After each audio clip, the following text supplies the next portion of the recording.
purchase your tracks today.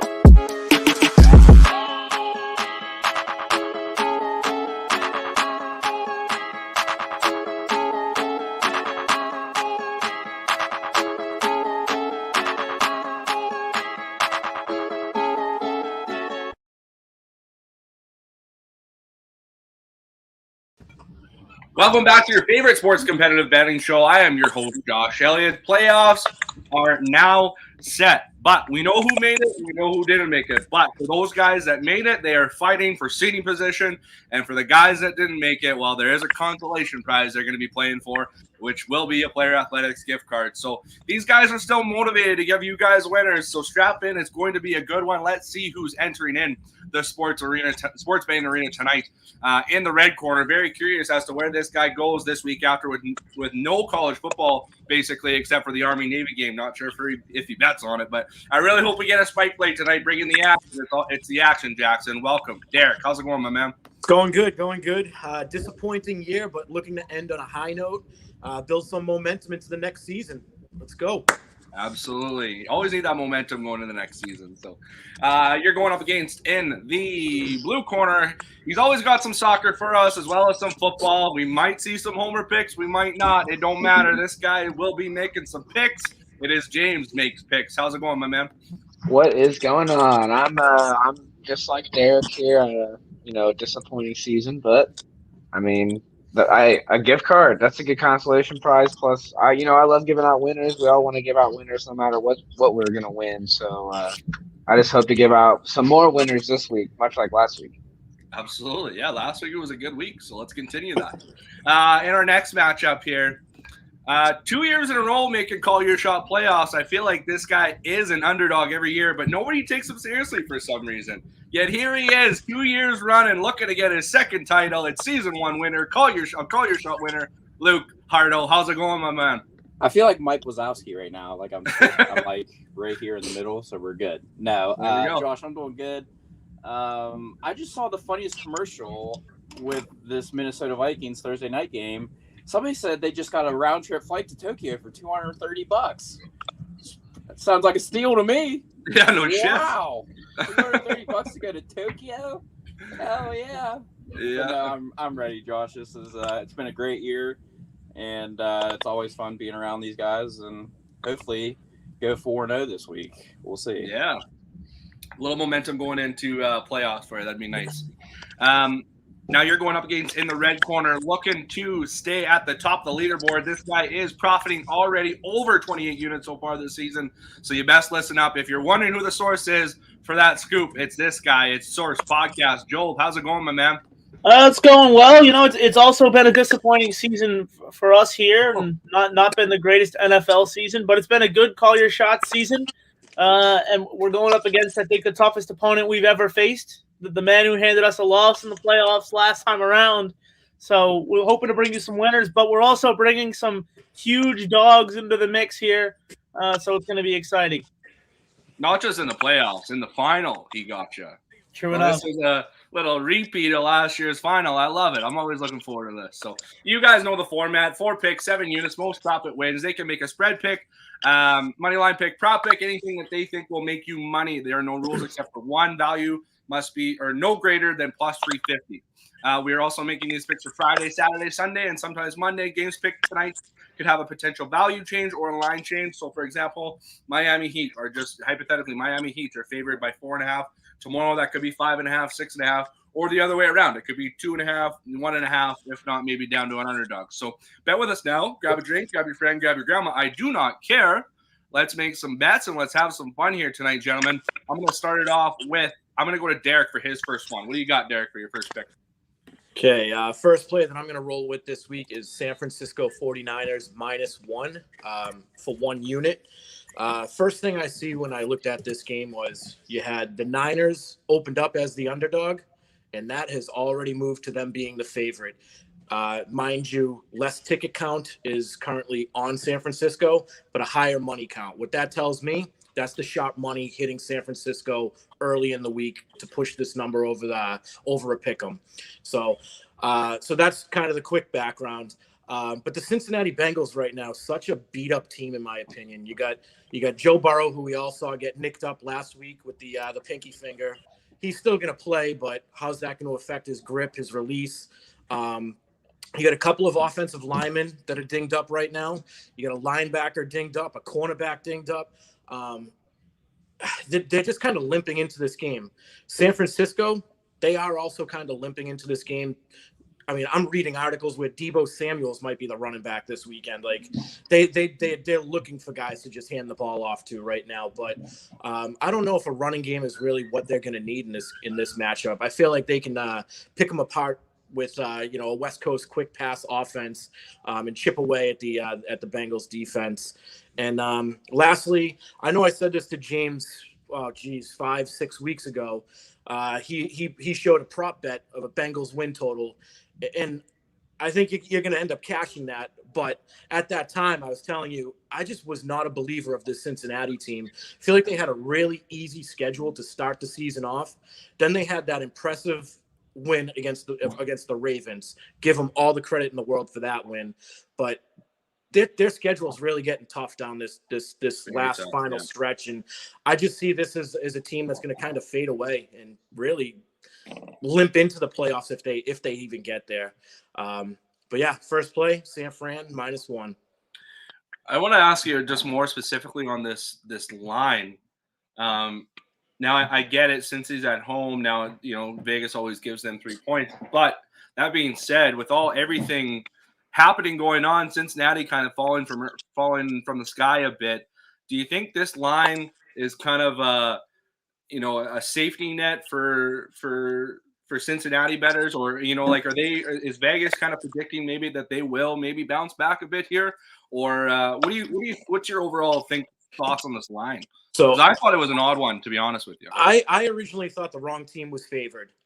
Early in the week, this was one of the games I looked at, and I just thought San Francisco, I think they are the better team. Yes, they're going to the East Coast, but it is a 4:30 kickoff, so throw away that West Coast 1 p.m. start. That's not relevant here. But yeah, like I said, when you see that line move the other way, and it's a higher ticket count on the Bengals, that just makes me feel like a lot of people are taking the bait and betting the Bengals this week, and the sharp money's coming in and taking the Niners. All right. Well, somebody else on this show has the other side, so I can't wait to hear the other side when we get there. But first up, before that, we got James. He's going to make his first pick. What do you got, James? I like to go the pitch to the EPL. This is actually tomorrow. This match is a Friday, so it's not like the normal Saturdays. They do one on Friday and Monday. I have Brentford at home on the money line. They are hosting Watford, one of the bottom half teams in the league, especially on the road. I think they've lost 7 of their last 10 or 7 of their last 9, something like that. They don't travel very well, and they have not been very good as of late, especially they had a new manager. They had a manager fired a couple weeks ago. The bounce did not help. Sometimes teams bounce from that. They don't. They're sitting in second to last here on the table, and Brentford is actually mid-table after getting promoted last season, doing pretty good, playing pretty well. They're not like lighting the world on fire, but they're at home and they're getting plus money, so I like the value on them to get their win here versus inferior team, in my opinion. So I'm going to kind of ask a similar question. Like you said, Watford's at the bottom of the table. Why is the line where it is? Why isn't Brentford favored more? What's with the plus money that we're getting here? Well, draw is obviously in play, with soccer games, but right. Why do you think that they're this is plus money on where it's at? The draw does lose, so I think that helps a little bit. But their striker, Ivan Toney's actually out with COVID, and I think we're getting a little boost from that. But fun fact, the first 8 Premier League goals this season for Brentford all came from other players, not him. So he's very important to their team in a lot of ways, but they have guys that can score. I mean, it hurts not having him, but it's not like losing a midfielder in soccer. Midfields, if you lose a good midfielder, it typically hurts way more. So I think we might be getting a little value from that. Plus, Brentford's not, like I said, they've not been lighting the world on fire. I mean, they've lost 3 of their last 5 home games, which doesn't look good for my pick, but they played, Chelsea in that time. And, they did lose to Norwich at home, which doesn't look very good, but they did beat Everton last time out. Their last home game they won versus Everton, a pretty big side, and they drew the Leeds away their very last game. So they've been up and down too. So, I mean, I am taking a chance. It's more of a gut thing and more of a fade in Watford, who sits, like I said, at the bottom of the table. They're 4th from last. They did move up a little bit because Burnley lost. But, Yep. I just like when you get a team mid-table like this versus one of the low-level teams and you're getting plus money for them at home, I like that value. Yeah, fair enough. I do like that as well, for sure. We're going to keep it moving here. I'm hoping he's here. Luke, you here at all? Oh, there he is. Yeah. Luke, what do you got for you're watching your Pittsburgh Steelers lose, aren't you? It's got to be tough. Gotta be tough. What do you got for your first pick? I'm pretty sure we're staying in the AFC North, yeah. So this line has moved so much in the last 24 hours. I mean, the Ravens were initially favorited in this game, and now apparently it's all the way to Cleveland -2. So my whole thoughts on this is the Browns have had 10 days to relax and recover. The Ravens are coming off brutal losses, and that Steeler loss is all on coaching. They have the best kicker in football, so they should have kicked that ball and went into overtime, but John Harbaugh says that his corners are down and out. Now, Marlon Humphrey is out for the rest of the year for the Baltimore Ravens. Huge loss for them, and they've already been decimated with injuries. Lamar has not been Lamar-esque this year, and the Cleveland Browns are getting on the healthier side of things, getting Kareem Hunt back in the lineup. So I suggest a very good game plan from Kevin Stefanski. A low-scoring affair, probably, over by the mistake by the lake. But I think the Cleveland Browns win and cover this for sure. Somebody in this group actually has called Lamar Jackson a fraud before. Oh, the F word. It wasn't me, but he is. I'm not going to name names. It was me, but yeah, I do agree that I think he's fraud. I have a video that I posted last year when they lost to the Bills, I think it was, and late in the year, and I'm continuing with that. But I'm gonna ask you quickly with Cleveland here. Now, obviously they lost OBJ. Do you think Baker has enough weapons to offensively to win this game? Realistically, Josh, without Calais Campbell or Marlon Humphrey, I don't really see them stopping Kareem Hunt or Nick Chubb. So Baker has to throw it 15 times. I mean, and probably all to Landry. That's fine. That's fine too. But he's got Austin Hooper, and Njoku apparently is out. I don't know if it's COVID related or what kind of issues he's having. But Kevin Stefanski has to play this the way they need to play this, is run the football, play defense, and get turnovers against a very turnover-prone team in the Ravens. Yeah. No, that's fair. It should be. I think it. I don't know if it's going to be low scoring, but I think it should be a pretty big battle. It'll be fun to watch, I think, either way. But let's keep her moving here. Now, we just heard about Derek talking about the San Fran 49ers. Joel, who do you got in this game here? Well, we're going to go with the opposite side. We're going to take Cincy +1. We like the -110. Derek, I know what you're saying about the sharp money. I also like the sharp money there. The concern for me is that a lot of the tickets that are coming in on San Francisco are betting on a Joe Burrow injury. And if you look at the splits in that last game against the Chargers, I was calling that game on Colorcast for Color Zone. And the numbers for Joe Burrow after the injury were much, much better than the numbers pre-injury. That's not to say that the injury doesn't bother him. What that's to say is that he's accurate. Whether he's hurt or not, he was very accurate. and his pass catchers did not help his numbers there. Jamar Chase had a ball in the breadbasket that he took his eye off of in that third quarter, and it ended up being an interception because he juggled it looking for the end zone. I just think Cincinnati's offense will be in a bounce-back spot here. They did get rolling in that second half, and their defense has been very, very good this year. The 49ers are not a team I want any part of as favorites. As dogs, I love the 49ers this year, but as favorites, I just don't want any part of it. So, yeah, we quickly touched up on it. Now, you're basically predicting that Joe Burrow will be playing this game? Yeah, I mean, he missed practice yesterday. He missed practice today. I think that's a big reason why the shift from Cincy -1 to Cincy +1, that 2-point shift is pretty much because Joe Burrow is hurt and he might not play. But all indications are that he is playing. If he doesn't play, well, then we'll happily take the 1-unit loss. I mean, there's not much you can do about it. But this is a bet basically that he's going to play and be effective enough in that scenario. We're really not worried about the banged up defense of the 49ers. I know they have Nick Bosa. I know their defensive front seven is really strong, but Joe Burrow has been pretty good at pointing out the mic and getting his team in good yardage situations. So I'm not too worried about it. Fair enough. All right. I like when we have opposite opinions. It's always fun when we get to bullshit. Derek, we might have to play a little side bet on that. Yeah, no, we'll spread here. Absolutely. All right, Derek, what do you got for your second pick there? Let's see, which one is it here? Oh, Atlanta and Carolina under 42. Let's just state the obvious right now. Carolina's offense is pitiful. I don't care who the quarterback is, but they just fired the OC, Joe Brady. I mean, they're an ugly squad. Atlanta, they're no better, really. It's just Matt Ryan doesn't have the weapons he has had in years past, and it's just kind of a slow, prodding offense. I think the game plan for Carolina, if they want to stay in this game and be competitive, they're going to run the ball and keep that clock moving.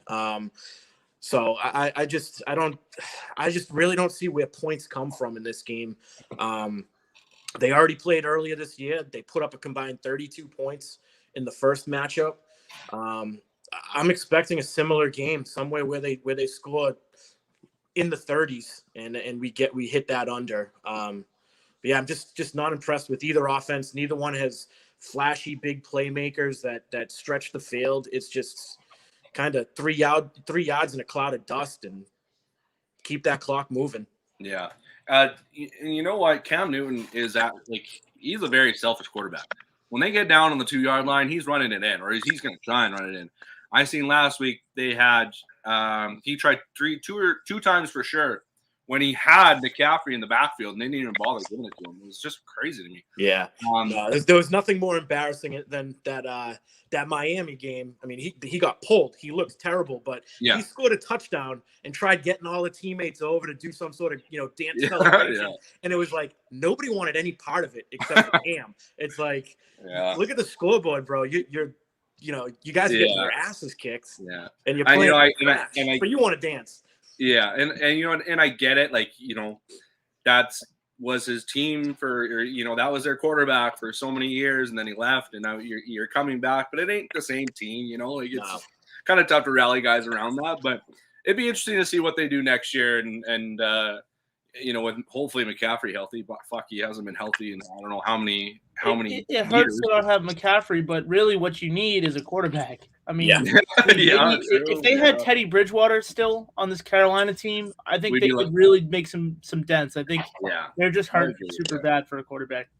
So does that end, kind of off topic here, but does that end the debate for Cam Newton being a starting quarterback in the NFL? He's not a quarterback anymore. You want to line him up at fullback, he'd be the best fullback in the league, but he's not a quarterback anymore. Well, fair enough. I do like him, but times careers got to end sometime. Let's keep her moving to James here. James, what do you got for your second pick? Another footy pick, possibly? Oh yeah, I like to do a couple on the picks before I hit football. This is not a homer pick, but it is a Chelsea pick. I'm actually going back to the well. I had this play last week. Both teams are scoring the Chelsea match. This week they got Leeds this weekend. This is Saturday morning. It's plus 105. I'm not sure why. I think the books are maybe looking at Leeds like they're a team that's just bottom of the barrel scraping by, which, I mean, they've drawn 2-1 in their last 3. They've scored in 4 of their last 5. Meanwhile, Chelsea has given up 3 to Zenit St. Petersburg, given up 2 to West Ham, no, 3 to West Ham in a loss, giving up 1 to Watford, the team we just talked about earlier. So I like the chances here for Leeds to find the back of the net. And during this stretch of Chelsea's poor quote unquote form, it's not been the offense that's been in trouble. It's been that back line. So I don't think Chelsea will struggle to score here. It's mainly plus money because I think the books might be thinking Chelsea gets back to their clean sheet ways. But I don't know. I don't see it yet. Thomas Tuchel's been talking. The manager's been talking. After all these games, he's very mad. He's very angry, but it's not changing. So we'll see here. I don't know if Leeds is the way to fix it yet because Leeds likes to kind of open games up here. So I do expect this to cash maybe even before the first half is over. So that'll be fun to watch. And so you're basically counting on not elite scoring, but kind of shitty defense is kind of what you're leaning towards, correct? Well, Chelsea will probably have some elite scores. Leeds has some players. I mean, they are in the Premier League. They've been up there for a few years. They do have some guys. So I mean, there could be some worldly shots, but at the same time, yeah, that back line's been failing miserably the last couple of games. And I mean, you can't give up 3 to Zenit St. Petersburg. I mean, you just can't, even if you're not at home. That's just. Yeah, that's rough. That's a rough look. So we'll see. See. I have been looking at more, both teams to score bets because like you don't have to cheer for a team to win. You don't have to worry about a fucking draw. You just got to, worry about both teams scoring, which is kind of a neat little bet. So I'll be tailing this one for sure. And this one's on Saturday morning, correct? Yep, Saturday morning. It'll be 9 a.m. I think, or 10 a.m. sometime around there. You're early, and for us, in the West, it's quite early. So quite early. Yep. Nice hot cup of coffee. Maybe coffee and a little bit of Irish cream in there too. Let's go to Luke. I hope he's here. I know he's maybe hiding. He's hiding. He doesn't want to watch that Steelers game anymore. I'm not sure. But hey, Luke, what do you got for your second pick? My head. It just hurts. And now I have to do this pick. Like you had to put this one next, didn't you? Hey, it's still lots of time left. I mean, 8 minutes in the second. You're all right. I don't know. I mean, I'm rolling with the Cowboys this weekend. I am. They're finally healthier. I'm not gonna say they're completely healthy, but they're healthier.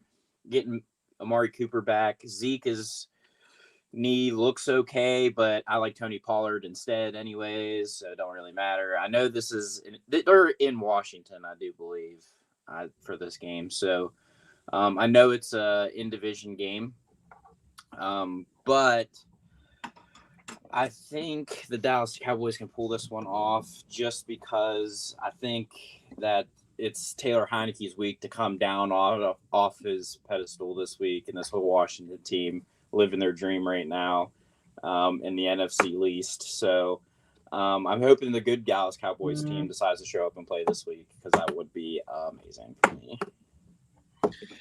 Dak Prescott, is he kind of bounced back a little bit after those couple losses that they've had? One on Thanksgiving there. He proves to me that he can play against mediocre teams and beat mediocre teams quite handily. It's the teams that he shouldn't beat or should beat or whatever you want to say that he struggles with. Any teams over 500, I guess, if you want to say. But I think Washington has just been playing against borrowed money all year. So I think that in a divisional game where a loss this late year in the season, especially in the division where there's only one bye, this game is absolutely critical for the Dallas Cowboys, so they can't drop this on the road. Fair enough. Yeah, no, that's true. We do have somebody in this group that has the other side, not in your matchup, but we will get to the other side there soon. But first, I know Source, he's got his pick coming up here. Source, what do you got for your second pick? Well, I'm one of those people who likes the other side, but we're going to go to another favorite here on this one. Tampa Bay minus 170. Not too much to say here except that the Bills have some of the worst coaching adjustments I've ever seen in the entire league. Sean McDermott doesn't make adjustments. If you don't instantly play the way he wants you to play, you will get burned. And that's not to say that Tampa has the best coaching in the world, but they have the best player coach in the history of the NFL in Tom Brady, and he will make the adjustments to beat you, even if the coaching does not. I just don't know that Sean McDermott has any ability or any thought in his brain that he could beat Tom Brady. Brady is 35-2 against the Bills in his career. 2 of those games that he lost, he didn't play the entirety of the game. One of those, he played only a quarter as the Patriots went for another Super Bowl attempt. And the other one, they flat out got beat in a shootout. But I just don't see Brady losing to the Bills here. It's an absolutely lock-it-up game for Tampa Bay. They can clinch a playoff position, and the Bills are reeling. So chalk this one up to TB12 being the best player to ever play. So quick question more specifically on the strategy that you have here. Now you've burned through one unit for a minus 110 play with Cincinnati, and then I know you got a big bet coming up later in the show, but what's with laying the chalk with the minus 170? Why not take the spread with the 2.5 or what? Even that, taking an alternate 2.5, but I think it is 3.5. But what's the strategy you take for laying one unit on this minus 170 play? Well, there's a couple of things. One, I think the Bucs' eyes are bigger than their stomachs offensively. I think they could come away with some field goals in this game. I don't necessarily think that they're going to score touchdowns every possession. They are banged up. And then 2, I think what Tampa does very, very well is stop the run, and Buffalo doesn't run the football. So I do think this is going to be a close game, but in any close game with Tom Brady, give me Tom Brady over the Bills. So just basically, what Tampa does well defensively, the Bills don't even try to do, which is run the football. They're the 26th run offense. They have the lowest running attempts in the league. Similar to Staley and the Chargers, their whole mentality is if you want to run on us, that's fine. We're only going to pass. Passing is how you win football games. Their leading rusher on the season is only 10 yards more rushing the football than Josh Allen at quarterback. He will escape the pocket. He is the biggest run threat, but it pretty much neutralizes, Vita Vea and those big bodies in the front seven if they're not going to be running the football. They're going to have to rush the passer, and when you rush the passer, you give Josh Allen running lanes. So I don't necessarily think that Tampa will blow them out. I just think that Brady's a better, safer bet than Josh Allen in this game. I think Vita Vea is out, is he not? I don't know. He did play in the last game. He does have a tweak. Okay. He does have a tweak in his leg. I think it's his calf muscle. Yeah, I thought he was out, but I mean, so you could know more than I could. He might not be playing, but either way, the Bills won't design any great running plays to go up against that strong front seven. And Josh Allen gets rid of the football quickly. So it's going to be close, but Tampa's going to win. Very good chance. I do not know more than you. Just good chance. But, well, as you know, Josh, I picked these games on Monday. It's now Thursday. I picked these games literally first look. That line didn't move either. And I'm not going to lie to you. I'm going for a plus 40 unit season in Call Your Shot, knowing I'm already in the playoffs. I've got a little bit of room to wiggle with. So that's why we're going with some of these picks. And you know what? You haven't clinched the President's Trophy yet. You still got to win here. Dylan Smith, shout out to Dylan Smith. He could actually potentially come in first and get that President's Trophy. And I have all the respect to him. I'm going to put it away this week with a big week in my next pick, or maybe it's the 4th pick. I don't know what order you wrote him down in, but our biggest pick of the week is going to be the one that puts him away. Okay. So sorry, Dylan. He's been great. Dylan's been great competition this year, but we're going to put him away in the regular season at least. All right. Well, let's keep her moving here now. That is the halfway point of the show. You know what that means. It is the player pick of the week when shopping online, playergolf.com. Make sure you use promo code BETTHEOVER for 20% off. I'm wearing the hat. I would assume I would assume JMP went to go grab his player hat. I bet you. I think Luke has some player stuff, if I'm not mistaken. Anyway, they're a friend of the show, Player Athletics. Make sure to check them out. If you're looking for golf attire, golf accessories, yeah, see, I told you James was going to get his hat. Golf accessories, golf attire. They're now into Player Athletics. Make sure to check out their latest fall line that they just dropped. It is just an incredible product. And you know what? Action Jackson or JMP might come out with a gift card and they can purchase something themselves. So make sure to check them out. Now, the player pick this week is going to be the Dallas Stars on Saturday, moneyline -114 for 2.5 units. That is against the San Jose Sharks. Now, they are away, but Dallas has kind of been rolling here. Now, they did lose to Vegas last night. Probably a game that they should have won. They were up 4-2 with 2 minutes left to go in the third. I know that Vegas win was big for Derek. I know he had him, I'm pretty sure. Yep, I did. You did, yeah. I actually had him too. But Dallas is kind of coming out here, kind of being the surprise of the year so far. Considering I just don't consider their top 6 elite. If you were to mash it up against somebody against Vegas, their top 6, Washington's top 6 with Backstrom back. But if you look, Roop Hintz, like who would have thought that guy, was scoring goals or going to be their leading scorer? You're not getting much from Jamie Benn nor Sagan, but I mean they're scoring goals. They're finding ways to win. Those are teams that I like to bet on. Is that they just find ways to win. They grind it out. They will beat you to death. They'll grind or they'll cycle the puck in and out, and they'll just bang away at you. Those are teams that are tough to play against. I really like, Dallas as well as Holtby. Holtby's kind of been a wall for him. He stood on his head. I watched that whole game last night. He stood on his head last night against Vegas. He faced, I think, at least 40 shots in, I think, the first 50 minutes. So he was banging. But this San Jose Sharks team, they don't really have an identity. They're facing a lot of shit going on with this Evander Kane. Are they going to trade him, or what are they going to do with him? I think there's a lot going on in that dressing room that they kind of don't really know.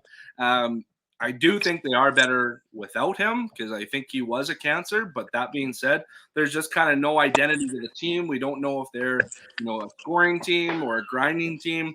Either way, I don't trust them. I like Dallas to continue to roll. I think their Dallas, I think, has about 4 or 5 losses, like right around there. So they're rolling. I mean, they're a good team.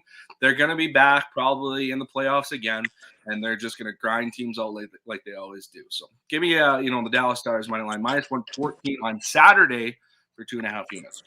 I like that, Josh. I wrote an article for Source's website preseason, and that is my preseason Stanley Cup ticket right there. There we go. Well, what was that paying question for you? 35-1. Whoa! I do like. And it's gonna hit too. Like you said, they're a grinded out, gritty team that just kind of wears down teams. Yeah. You get into the playoffs. That's the type of style that typically advances in the playoffs. So the team. I like the team. Who do they got for back? Like, is Bishop the backup right now? No, I mean they brought up the Jake Ottinger, so that's the Ottinger, yeah. The youngster that he was supposed to start the season as the third stringer, and I think come end of the year he's their number 1. And then Braden Holtby has been unreal lately. Mm-hmm. He looks kind of like the Holtby of old. But yeah, they got Tobin and they got Bishop.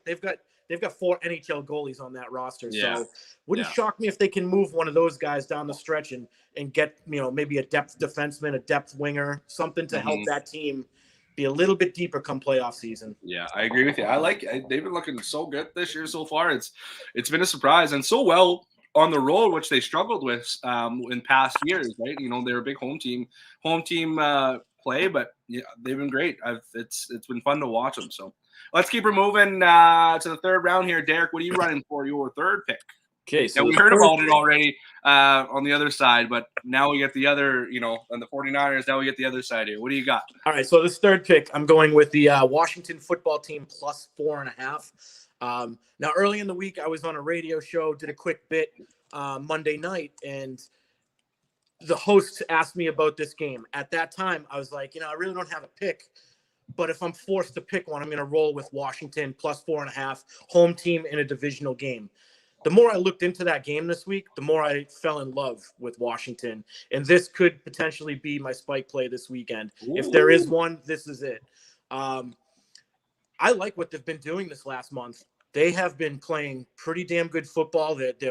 I believe they've won their last 4 games. They've been a covering machine.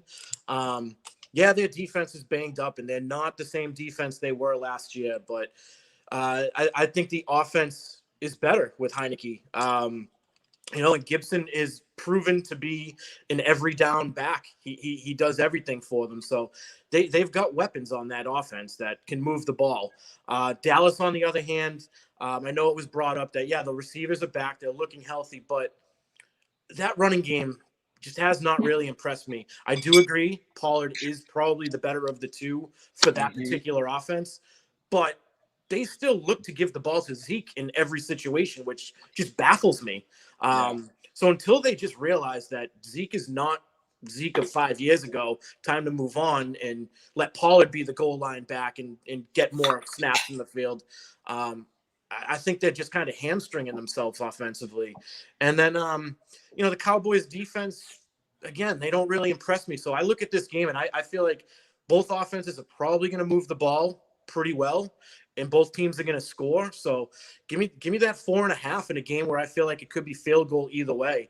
And in all honesty, I think Washington is a very live dog here. I actually think they might be the better team right now, and they might win this. I think they can win this game, actually. But for safety reasons, I'm going to take the points in this game as opposed to the money line. But I have a feeling this is an upset this weekend. I love this pick, Derek. I love Thank it. you. I love when you back it up. I think the Washington football team is going to treat this like a playoff game. They're 6-6, but they have 2 games left against these Cowboys, and they have 4 games left in the division. Plenty of time to make up ground, and they are playing their best football right now. It's tough to get a better line than 4.5. I thought this line was going to be 3, maybe even 2.5. 4.5 is too many points. Take Taylor Heineke because he is an NFL quarterback. What an amazing story, like Heineke being, right? He wasn't even playing football. Was it last year during the COVID years? And he got a call to be the backup, and then ended up absolutely started that wild card game, and he dueled with Tom Brady. Yeah, he stayed right there with the eventual Super Bowl winners. It was it's such I love stories like that. That's so cool that you're just sitting on your couch, get a call to be the starting backup quarterback for the Washington football team, and then end up starting in a wild card and going toe to toe with Tom Brady. That's pretty cool. Well, Josh, you forget the next part, right? Is they brought in Ryan Fitzmagic to replace him. Fitzpatrick goes down, and here he is again. And look where they are now. That I think it was a 7.5 or 8.5 team win total. For the Washington football team, it was 8.5. Yeah, they're gonna hit the over. Looking good. It's looking good so far. If they can get a win this week, I think they easily got in the bag. But it's gonna be tough. What do you think, Derek? I'm just gonna ask you quickly on not saying that Heineke is a bad passer, but he's going up against a pretty decent secondary with Trayvon Diggs leading the pack there. What do you think they got to do here? Are they going to be more utilizing the run game here? Yeah, I think in recent weeks it seemed they've kind of leaned on Gibson a little bit more. And I mean it sucks because Logan Thomas just got back, got healthy. That would have been another huge weapon that they could have had in this game.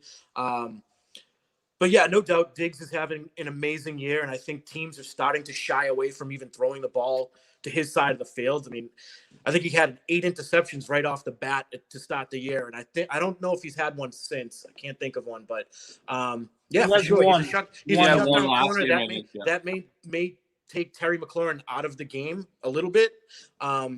But no, it doesn't scare me because the rest of that defense just doesn't really frighten me. And like I said, I see both teams surpassing 20, 24 points. I just think both teams are going to have a relatively easy time moving the ball offensively. Yeah, fair enough. It's going to be that'll be a fun game to watch. That's one I got on my list here. So, but let's keep it going here. James, now correct me if I'm wrong. Homer pick. Yeah, this is definitely a homer pick. Well, to be fair, I did buy some points here to get to 10 for fear of the Bears-Packers rivalry. I mean, no matter what the teams look like going into the week, anything can happen. But It's a primetime game. It's Aaron Rodgers. It's in Lambeau. You can't go to Chicago and tell them that you effing own them and then not beat them by multiple touchdowns in Lambeau following that game. With no Montgomery. Yeah, I mean, I even with Montgomery, honestly, I think the Bears just stink. I think they're really bad. I think they're a really bad football team. I don't think they're very well coached. I think they're prone to a lot of mistakes. And when you're in Lambeau in prime time, you can't make mistakes because Rodgers will capitalize. I mean, he's normally going to do that anywhere he plays, but Sunday Night Football in front of the Lambeau fans, I mean, every mistake the Bears make will be capitalized on. And this is all a gut play for me, really, and definitely a homer pick. But for those that like numbers, let's just look at what the Bears have done against the spread their last 7 games. They're 1-6. That's pretty bad. They're 0-5 in their last 5 versus the NFC North, and the Packers are 5-0 in their last 5 home games. So there's some numbers for the stat nerds. I know I like numbers every once in a while, but yeah, truly a homer pick for me. I looked at it and said, I think what's it at 13.5 or 12.5. I bought a few points. I mean, I spent some. I'm laying some juice here. That's okay. Honestly, I should have probably just bought the actual line and just played it flat. But 10 seemed like a safe spot to land, and for 2 units, I still like the value for the Packers at home there. Now, going forward, I don't really have much to say about this game. Like you said it already. The Bears they're dog shit. They're total miss. They don't have an identity. They're just horrible right now. Justin Fields isn't Justin Fields, but whatever. Going forward, offensively for Green Bay, and I'm going to ask you because you're a big homer guy here. Do they have enough weapons offensively? Do you think? Do you think they're missing somebody like maybe a tight end or maybe another wide receiver? Obviously, you have Aaron Jones as well as Devontae Adams, but do you think offensively they're missing something in order to go far into the playoffs and try and win another Super Bowl? No, I don't know. I mean, they might be missing something, but I don't think it's an offensive weapon. If they're gonna fail in the playoffs, it's not gonna be due to what they have on offense. As long as Aaron Rodgers is healthy, I mean, and they have Devontae Adams. I mean, when you have him, I know he might be the only weapon, but look, you can double cover him, you can triple cover him. He is gonna have big plays in every game he plays in. It's just you can't cover him the entire game. And we got 2 great running backs. A.J. Dillon's been really coming on, really strong here. And then now on the defensive side, we get Jair Alexander back for the playoffs, most likely, I think. And then David Bakhtiari on the offensive side should be coming back soon. So we're actually just going to be getting healthier and healthier. Maybe not weapons, quote unquote, for Rodgers to thirsty, but I mean, look, he makes MVS look good sometimes. So as long as he has some dude out there with hands, I mean, he can make plays. And if they fail in the playoffs, it's going to be some coaching mistake or the defense failing, or what most likely will happen is the special teams will mess it up because the Packers special teams unit is just atrocious. So yeah, when you got Aaron Rodgers on your side, you could probably put the fucking peanut concession guy on tight end, and you could go off for 50 yards and a touchdown. So I love Green Bay. I had him to win the Super Bowl. I think I got it after he declared he was coming back for the season. I think it was 12-1, but still pretty decent odds. But yeah, I like Green Bay. I like what they're doing. They finally found a defensive kind of part of their game, which is awesome. And fun to watch down the stretch here. When Aaron Rodgers is in it, it's a ton of fun. So I got a bunch of futures on them in the summer when all that Rodgers mystery was about, and their win total was at 10. So I have like over 10 units on their win total on them to win the division at like -110. It's like, dude, okay, hammer. For Super Bowl before, like when he was golfing with Tom Brady there and Phil Mickelson, whatever, I think it was 29-1 or 28-1. Right. If somebody can correct me if I'm wrong, but that's what I thought I saw. No, it sounds right because the win total went to 10. That's crazy, right? Like that's just unbelievable. I mean, when they win Sunday night, I will have pushed that bet, and then they just need one more win for me to cash all my. I have like 10 units across a bunch of over 10s that I just kept betting it every day. I'm like, dude, it's the 10 wins. All right, yeah, I'll take that. And then Rodgers like, oh, I'm playing. Like a week later, and then it shot up to like 12.5 or something. So yeah, that's funny. No, I like it. Green Bay's gonna be fun to watch down the stretch. They're always good. Oh yeah. All right, Loki, what do you got for your third pick? Yeah, I'm pretty sure my boy up top there has already talked about this game, but I like the Atlanta Falcons this week. Plus two. Oh yeah. Plus Yep. 2.5. There's really nothing much else to say. I mean, the Carolina Panthers just aren't a good football team right now, and the thing they struggle against more is the run game, and the one thing that is very successful in Atlanta is Cordero Patterson in the running game. So if you have Cordero Patterson this week, I would definitely make sure he's playing and do not leave him on the bench. And I think the Atlanta Falcons take this one easily. Yeah, I do have Cordell Patterson, but it don't mean nothing if Action Jackson doesn't win his fucking matchup this week. I'll do what I can. But yes, obviously, big blow for Carolina. Chris McCaffrey out. Now, Cam Newton, what does he got to do? Does he worry at all, or what does Matty Ryan got to do? Cordell Patterson a couple times, or first of all, Matt Ryan and Cam Newton back as well. Matt Ryan and Cam Newton are not one of 32 anymore. They're just not. I mean, that's about all I can say about those two. Yeah. And Atlanta, they're going to live off this World Series win for a very long time because this football team not good, and it's not going to be good for a while. I mean, they have Mike Davis was supposed to be the second coming, and he's not Todd Gurley. Yeah, no. he's not. Yeah. And Matt Ryan he's out the door here soon, and Calvin Ridley is nowhere to be found. I don't know what his situation still is. The only bright spot for them has been Kyle Pitts, but I mean, you were first overall draft pick in the first round, so hopefully you were going to produce this year. So, yeah. This Atlanta team has enough to win this game, so that's why I picked them. Quick little baseball tidbit. Freddie Freeman will not be an Atlanta Brave next year. He will be a Toronto Blue Jay, just FYI, for your information. Oh, yeah. You heard it here first. Here I am, my jaw dropping thinking you're actually reporting breaking news. You can't do that. That is journalistic, not whatever the opposite of integrity is, that's what that was. Yeah, fair enough. My jaw did drop. Well, we don't know anything because they're fucking locked out, right? But no, you heard it here first. He's going to be a Toronto Blue Jay this year. So let's source. What do you got for your third pick? Well, we're gonna go with Kyler Murray and the boys at minus 135 on Monday Night Football.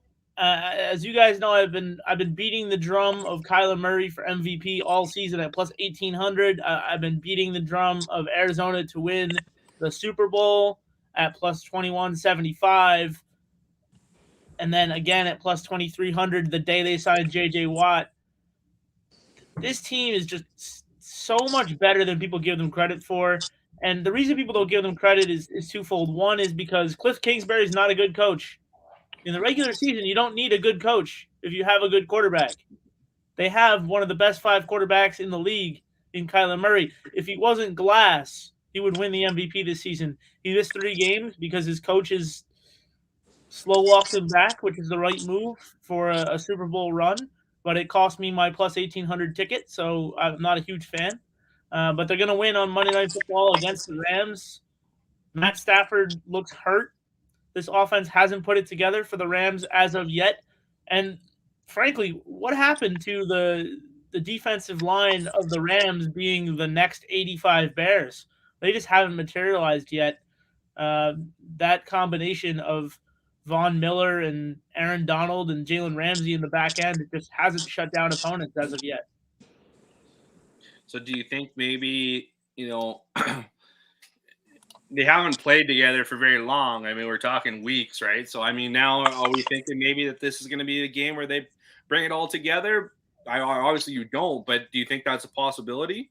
I mean, it's definitely a possibility. It's something you have to worry about. I just think that Kyler Murray looks healthy again. This offense is still rolling, and they're going to get Chase Edmonds back, their pass-catching running back, to spell James Conner, and that's a 2-headed backfield there. That's a little reminiscent of some of the backfields we've seen in the past from Pittsburgh. And I love to see this offense move the football. They're entertaining. They're dynamic. They can go for the big play. They can beat you on the ground. They can pick you apart on their whole way down the field and take a 7-minute drive. And if it wasn't for the fact that A.J. Green forgot that he was a receiver for about 5 seconds at the end of that Green Bay game, they would be 11-1, and the one loss would be with Colt McCoy under center. So I really do think this Arizona team is the team to beat in the NFL, and you're still getting good value on them, which is shocking. And you know what? Even after they went, they started the season out 4-0, I think, or something like that. But they're still, to win the Super Bowl, we're still, I think, 5th best for value odds on the, and like I would think it was 1,400 or 14-1. So that was something that was kind of odd to me that books are still, well, Josh, I can explain it to you. This team that's just winning games, right? So I can explain it to you. It's twofold. I mean, last year Cliff Kingsbury was on the hot seat. Everyone thought he might get fired towards the end of last season. The way that Arizona didn't put anything together, he's not a good coach. Right now, he's second in Coach of the Year odds because Kyler Murray is making him look like a genius. And the 3 games that Kyler Murray didn't play, for all of a sudden we got Colt McCoy in his college prime throwing the football for 2 of those games, and it's made him look a lot better as a head coach, and that's why the odds are starting to drop. He's not a great head coach, but if your plays aren't working and Kyler Murray can pull the ball down and run for 25 yards, it makes you look like a lot better of a head coach. Yeah, Kyler Murray's a smart man. He's a great quarterback, and he very rarely makes the wrong decision. That's something that's underrated about Kyler Murray. Fair enough. Yeah. I still like Arizona. I think they're, like you said, they're dynamic. They're fun to watch. They're going to win the Super Bowl. Okay, fair enough. All right. That is the end of the 3rd round. I just want to quickly plug BetUS, our major sponsor. I've been using them. They are America's favorite sportsbook. I've been using them lots. So you can see that BetUS logo top left there, or beside any of it, some of those guys' picks. It has the BetUS logo. We're using them for majority of those people are using them for our odds. I've been using them for all the player picks as well as using their book for some betting. So I'm going to drop a link below.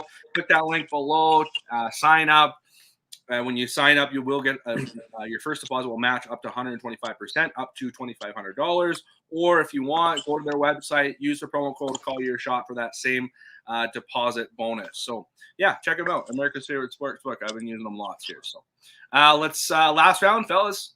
Let's keep her going here. Derek, what do you got for your last pick? So my last pick, I'm going to touch on James's game here. I'm going to go with the Bears and Packers under 43. Primetime game, under the lights, cold temperatures. James had already said the Bears offense is atrocious. And with Montgomery out, who do they have? I mean, where are they moving the ball? Yeah. On the other side, Green Bay's defense has looked pretty good. I know they looked bad going into the bye those last 2 weeks against the Rams and against the Vikings, but prior to that, they were holding some pretty good offensive teams to low point totals, and they looked like they were actually, coming around.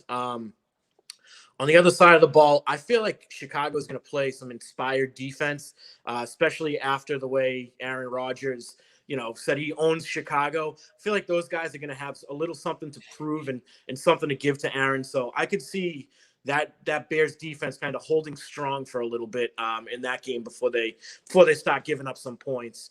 And Packers offensively, this is what scares me.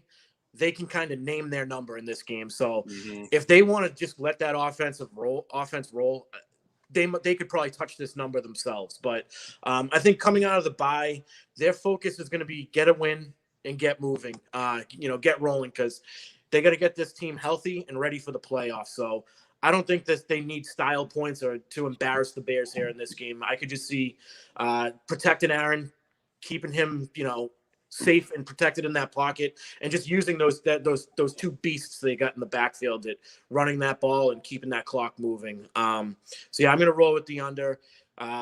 They played earlier this year and they put up, I think, 38 points combined. So I feel like the game's going to be very similar, where Green Bay wins pretty easily, probably puts up, anywhere from 21, 28 points, but I just don't see Chicago scoring.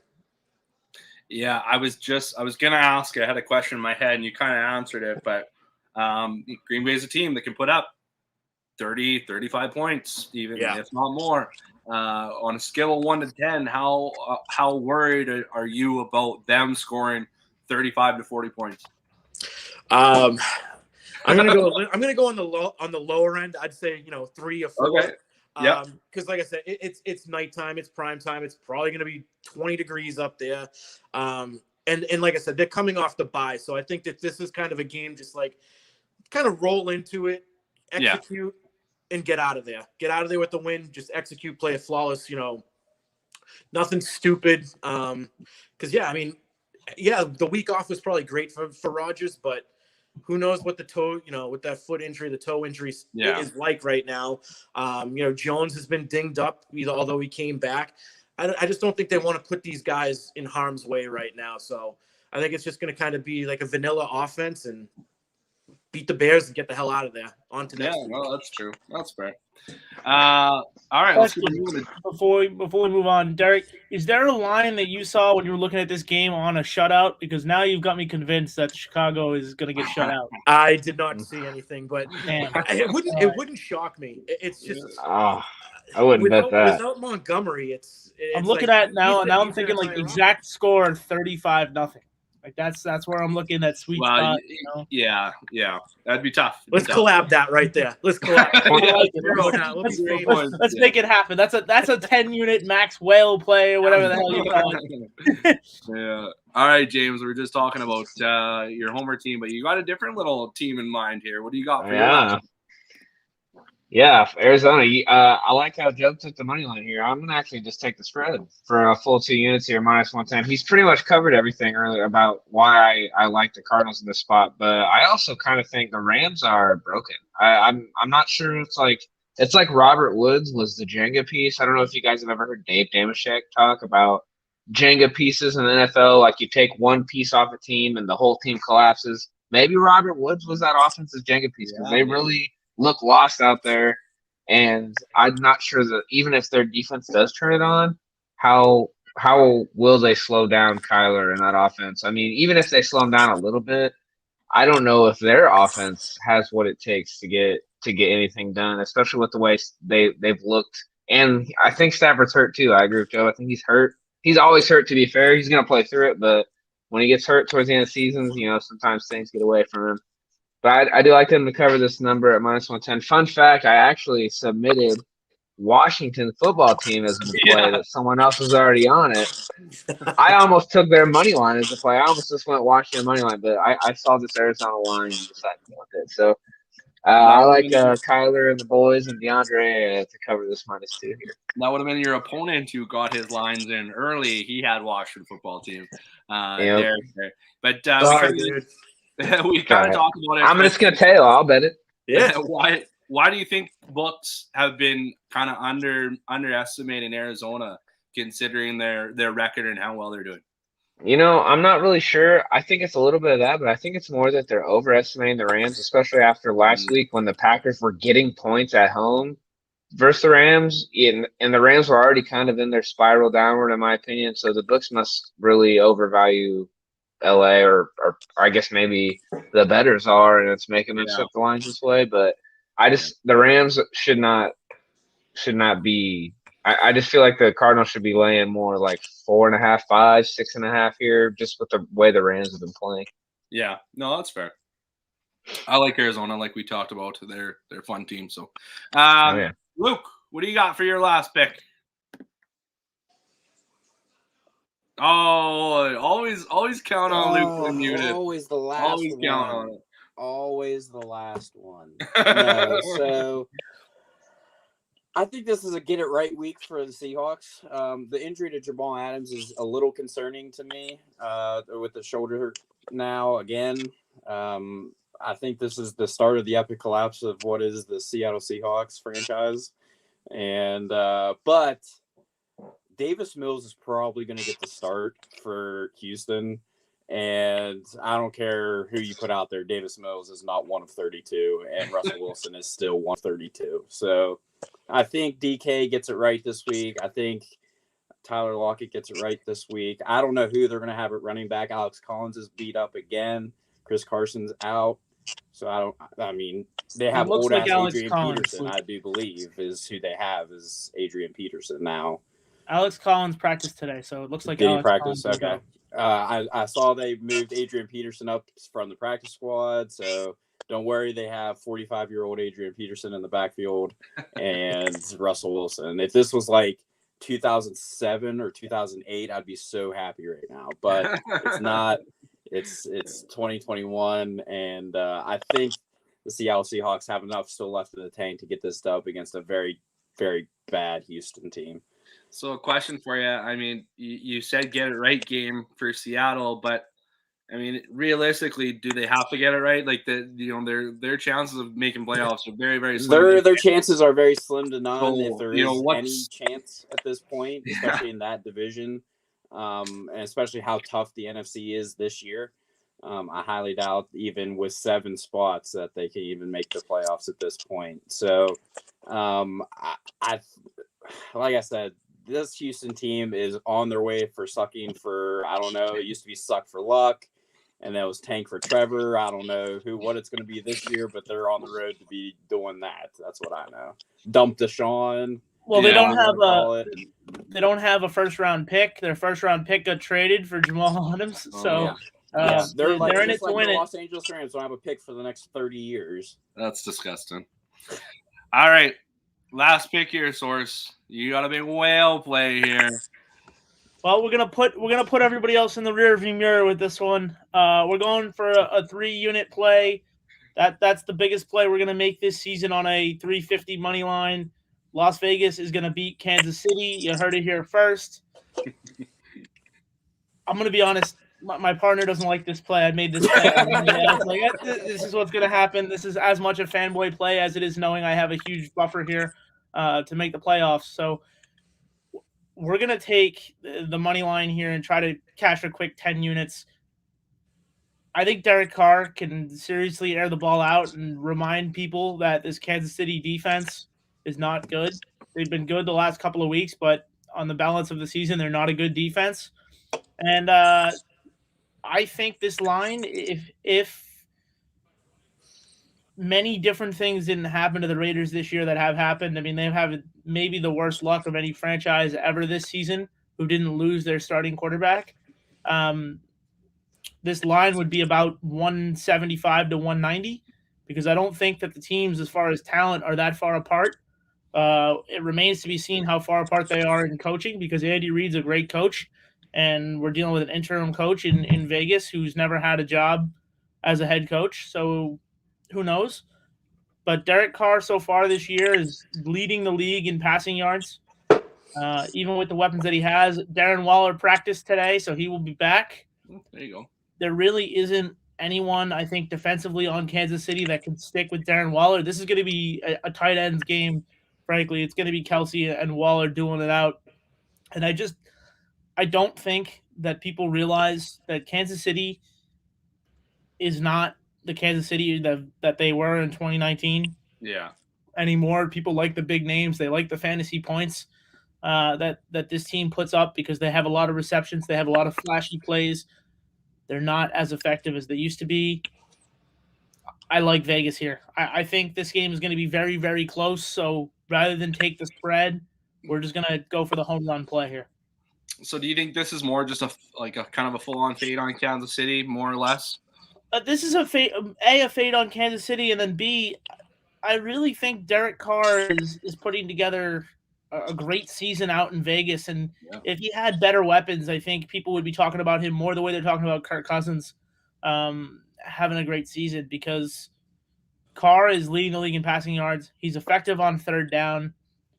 When they have a running game going, which they've had about a 50% success rate. Some games it's great, some games it's not. Derek Carr's play action game has been great. He's putting the ball on his receivers. He lost his speed receiver. They went out and got Deshaun Jackson. Didn't gel week 1. Week 2, he goes in for an 80-yard touchdown.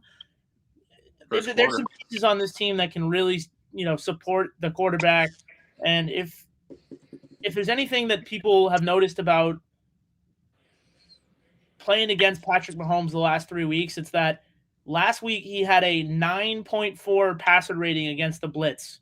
That's as close to negative as you can get without actually being negative. If you blitz Patrick Mahomes this season, for some reason, I don't know what's going on over there in Kansas City, he's just not picking it up. The offensive line's not picking it up. He's not getting rid of the ball fast enough. And people have picked up on the fact that you can't scramble. So getting Nasir Little back, getting some of these guys back defensively for Vegas is going to be big. They're going to rush the passer. They're going to pick off Patrick Mahomes at least once. And I'm hoping that they'll be able to keep pace with the offense. Yeah, just to piggyback off what you said, playing that two deep safety as well has been an Achilles heel for Mahomes as well. You're seeing teams start not only blitz, but they're playing a two deep safety, and that's really affecting his game. It's almost you're like taking the the league top off the kind table. of figured out how do you play defense against Mahomes. Yeah. You take the top off the table, right? If he can't go for the home run play to Tyreek Hill, all of a sudden most of his receivers are 15 yards down the field and he's scrambling. And that's just been effective. So I like this play. I think this money line should be closer to 215. I really think the odds are way too high, so we're taking the value. I will say about Derek Carr as well.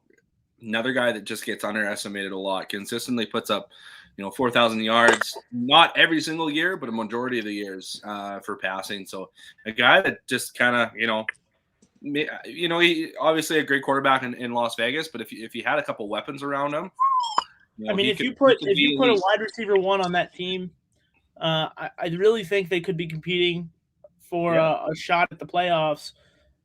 And obviously losing your head coach middle of the season, losing what is your speed receiver, and then you lose your number one safety. It's going to be an uphill battle for them for the next couple of years to build a culture. But I think Derek Carr's their guy. I think he's rallied the team around him. They really want to play hard, and they hate losing to Kansas City. So this is going to be fun. I think this game is going to be the game of the week. Bookmark that for 1 p.m. on Sunday. It's going to be a lot of fun to watch. Sounds good, fellas. That is the end of the show. Just going to do a quick sign-off as well as confirmed picks. We're going to go to Derek. Derek, you're going with the 49ers to cover the 1 point, minus 115 for units. Then we're going to go Atlanta, Carolina, under 42, minus 110 for 2 units. Washington football team to cover the 4.5, minus 110 for 2 units. Chicago, Green Bay, under 43 points, minus 110 for 2 units. Is that all correct, and where can they find you? That is all correct. You can find me on Twitter at ActionJackson100. Guys, it's been an awesome year. I loved doing this, loved every moment of it. Hope to be around in the future. So, Josh, absolutely, thank you very much for this. Thanks a lot for coming on. Yeah, I mean, I didn't realize this would be technically your last episode for the year, but thanks a lot, dude. I really appreciate it. It's been tons of fun, like you said, and hopefully we get to continue this on in the future. So best of luck to you guys heading to the playoffs. Go, gotcha. All right, James. Go bring that trophy home. All right, James. You're running with Brentford moneyline plus 115 per unit. Chelsea and Leeds, both teams to score plus 105 for 2 units. Green Bay, homer pick to cover the 10 points, minus 135 for 2 units. Arizona to cover the 2 points, minus 110 for 2 units. Is that all correct, or where can they find you? Oh, yeah, I got something for you every day. Tomorrow's Saturday, Sunday night, Monday night. JMP has you covered. You can find me on Twitter at James6Picks. Hey, it has been a great season. I'm so thankful you had me on. Hopefully my horrible record doesn't deter you from inviting me back next season. I'd love to come back. But, hey, I had a good weekend last weekend. Looking to finish strong here. It's my last show here. So. Let's continue it. Yeah, absolutely. Thanks again, James, for coming on. I really appreciate it. Much fun to have you on. It's been tons of fun. So now let's go to the guys that we are going to be seeing a little bit more here in the next few weeks. But Luke, you're going with Cleveland to cover the 2 points, minus 110 for a unit. Dallas to cover the 4 points, minus 115 for 2 units. Atlanta to cover the 2.5 for minus 110 for 2 units. Seattle to cover the 8.5, minus 108 for 2 units. Is that all correct? And where can they find you? That's all correct. And Josh, I know what it's going to come down to. And it's going to be them fucking Dallas Cowboys and their bullshit. That's what it's going to come down to this week. But no, always been a great year. 1 more week ahead of me, so that's always a positive. Job, good luck this week. I look forward to seeing you in the championship. Hopefully, I hope so. And this time I'm gonna hopefully reverse fortune on you. Back this year, Josh. Thanks as always, guys. It was a great year. That's really all I got to say, bud. Yeah, running it back would be fun. That would be a pretty interesting. That is the plan. That is the plan. Yeah, there you go. All right, so you are running with Las Vegas money line plus 350 for 3 units. Arizona money line minus 135 for 2 units. Tampa Bay Buccaneers minus 170 money line minus 170 for a unit, and then Cincinnati to cover the 1 point minus 110 for a unit. Is that all correct? Or where can they find you? It is indeed. You can find us at Source Podcast 11 on Twitter. You can find us at sourcepodcast.com or wherever you listen to podcasts, whether that be Google Play, Spotify, Apple Music, whatever it is. That's where you can find us. We will be coming to you live with more episodes at least twice a week all season. We will be going live this evening. So hopefully that works out, and hopefully we see Luke in the playoffs. Absolutely. I have been your host, Josh Elliott. Player pick, like I said, will be Dallas Stars on Saturday, money line minus 114 versus the San Jose Sharks. Thanks again, guys. Thanks for joining us. Thanks to Derek as well as James. This is kind of their send-off for the year. Thanks a lot, gentlemen. It's been tons of fun, like I said. So let's all make some money this weekend. We'll finish strong, and let's have a great weekend. Josh, can I thank you just for putting this show on at 9 p.m. because if this was on a little bit earlier or a little bit later, I would have taken the Pittsburgh Steelers money line, and right now they are looking like they don't belong in the NFL. So well, thank goodness. Thank you for your timing. Yeah, there you go. All right, you guys, let's have a good weekend.